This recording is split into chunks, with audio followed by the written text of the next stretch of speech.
The indoor bouldering wall is a great way to improve climbing skills, stay in shape and socialise.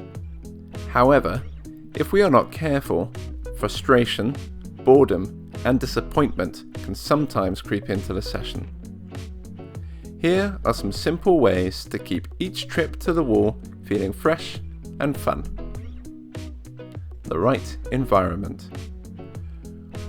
One of the biggest impacts on how we feel comes down to who we choose to share our time with. Be deliberate about who your climbing partners are. Everyone's needs are different. Only climb with people who provide you with the support and companionship you are looking for.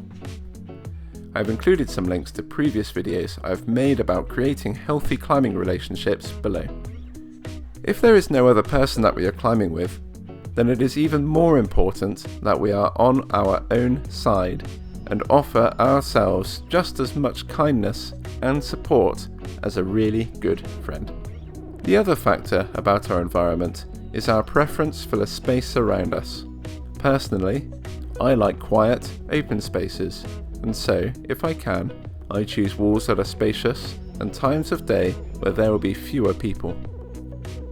Making conscious decisions about the spaces we inhabit can really benefit how we feel during a session.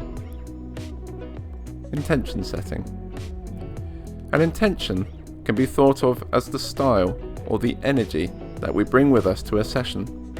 A clear intention will help us to determine the actions we take during our session and how we would like to feel whilst we perform them. It can be anything from playful, social, determined, self-compassionate, or beyond. It helps if we are able to share our intention with our partner and to check in throughout the session to remind ourselves to return to the energy that we wish to be bringing. Unlike setting a goal, which is likely to only focus specifically on an outcome that comes from climbing, an intention can be applicable to every aspect of the session and not just the time spent on the wall.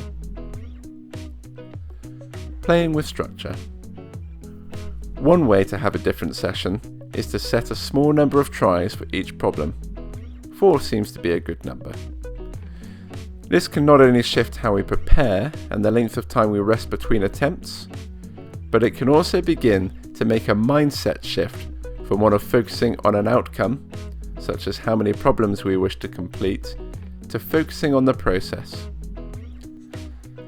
Making a loose structure that looks at attempts rather than the number of completed climbs or difficulty can help us to remain more in the present moment and enjoy the potential for flow. Enjoy the amenities. After all, this is an indoor environment. What they lack in beautiful views, they hopefully make up for with a comfy space to relax. Having a quality break allows us to take a step back, let the mind settle, enjoy the company, and return to our intentions. Ultimately, everything in this video is about taking some level of awareness and ownership of our holistic well-being, rather than focusing on only our climbing accomplishments and performance. If you're looking to explore your well-being journey, then feel free to check out the other videos in this channel and don't forget to subscribe. Or explore our website for well-being articles, yoga and mindfulness courses, bespoke coaching and much more. As always, a big thank you to my Patreons for their continuing support, and if you'd like to help support me in the making of these videos and have your name in the credits, then head to my Patreon page, link in the description below, where you can pledge your support for less than a cup of coffee each month. Until next time, I wish you a pleasant life and awesome climbing.